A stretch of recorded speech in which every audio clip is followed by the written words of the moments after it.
My name is David Lance, and I am the author of a book called Think Like Jesus, Lead Like Moses, Leadership Lessons from the Wilderness Crucible.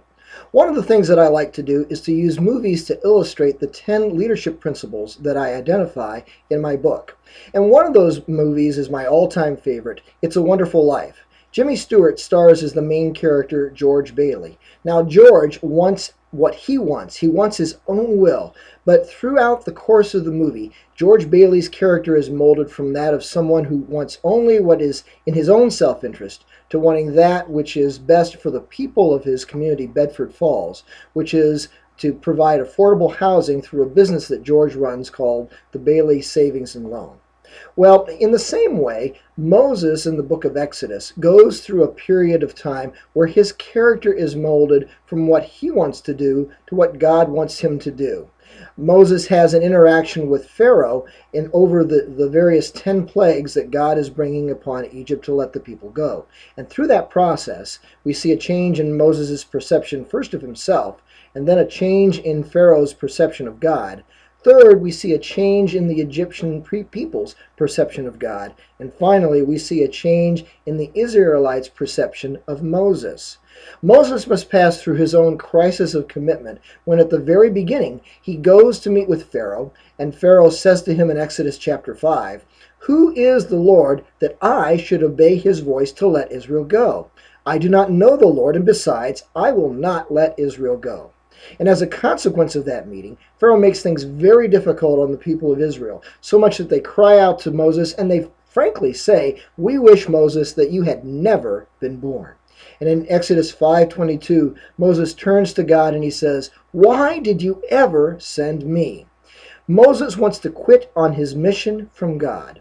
And yet, as we know, God continues to work with Moses, and he leads the children of Israel out of bondage.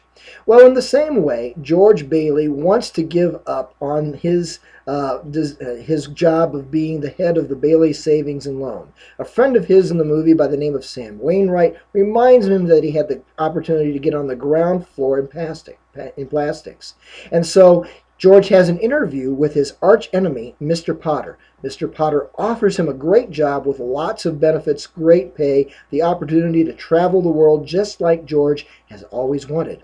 And yet he realizes that if he goes ahead and pursues what he wants to do, he will give up on his goal of providing affordable housing to the people of Bedford Falls. And so through that process, George's view of wanting what's for himself is given up as he accepts God's mission for him to work on behalf of the people of his hometown.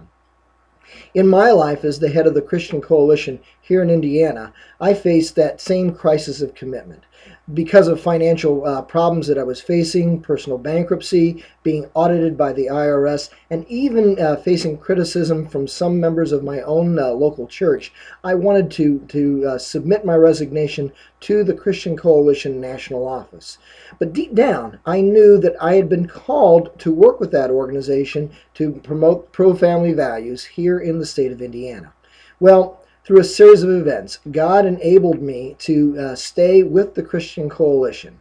And that's one of the things as I look upon my life and looking at the study of Moses, I see this second principle of being a godly leader, and that is to understand God's plan for your life and be committed to its execution.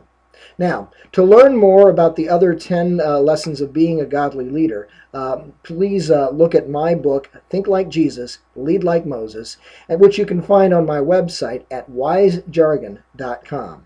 Until the next time, thanks and God bless.